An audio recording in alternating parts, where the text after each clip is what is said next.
Prometheous Radio Project was started by, we're ready, by folks including Hannah Sassaman, who works with the Media Mobilizing Project here in Philly, and Petri Dish, or Petri Dish, depending on which name you use. They were involved in unlicensed radio, would be the polite way to put it, and got really involved in trying to push the FCC to open up the airwaves to more organizations.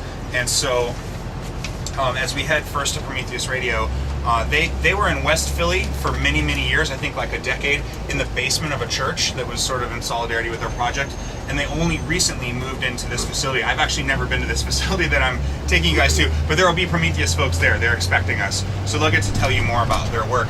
But just to, I mean, hey, I'm up here, right? I get to talk a little bit more.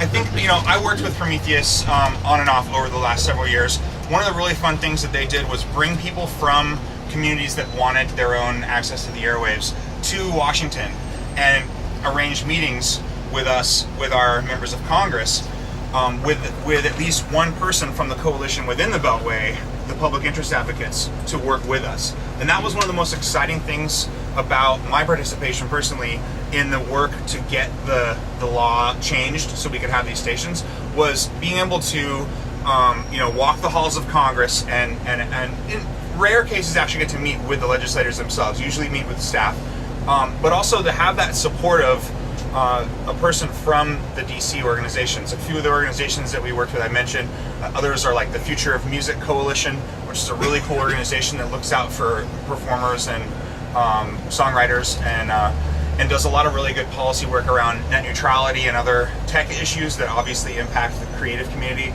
And Alliance for Community Media and NAMAC obviously are groups that have been allies in this work too. And then the other thing I want to say about Prometheus is, like I mentioned, it kind of came out of a pirate radio background, but the thing about pirate radio is it's really fun.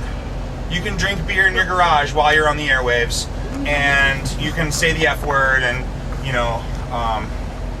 talk, it's the ultimate in free speech, right? And many of us in access centers are familiar with this because we try not to have a policy of editorial control over what's said on the airwaves. So the famous joke is the Nazi penis puppet show is still allowed to air, no matter who it might offend. But the thing is, again, not that I would endorse that show personally, but that's kind of the beauty of a free speech zone, is that you don't have someone that has prior restraint on that kind of content.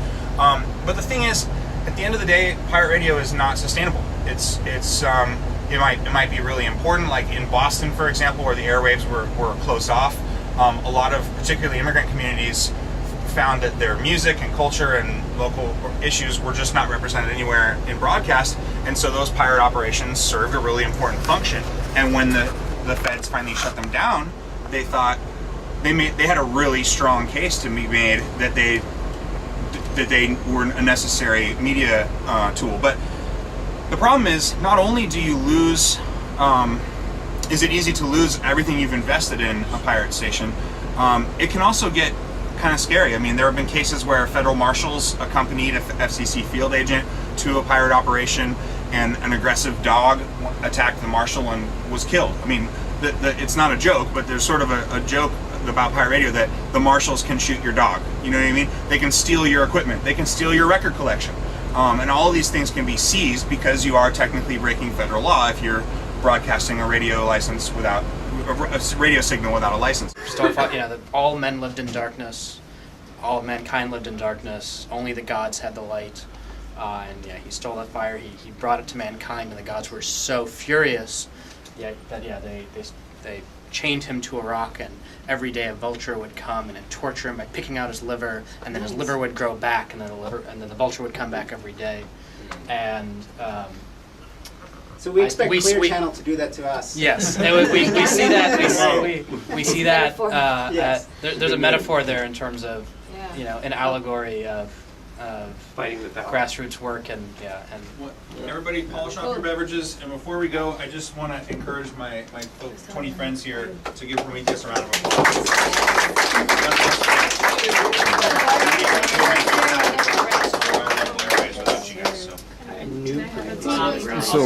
So for these, like, for you to hear one of these stations, you have to get like a special radio or? No. It's just they're on the FM band. Oh, okay. So like Philly, MMP I think is applying for 90.7. Okay. Because I guess I was trying to figure out if low power FM is like different from the. Oh, so they're licenses that are set aside for community organizations, right. so like nonprofits and tribal organizations and public safety groups. So the whole Albuquerque thing didn't mean anything to you. So they're only those groups are eligible to apply for these licenses, and they're super low power licenses. They're 100 watt licenses, which means they're hyper local. They have a broadcast range of 3 to 5 miles. But yeah, any radio, pick them up.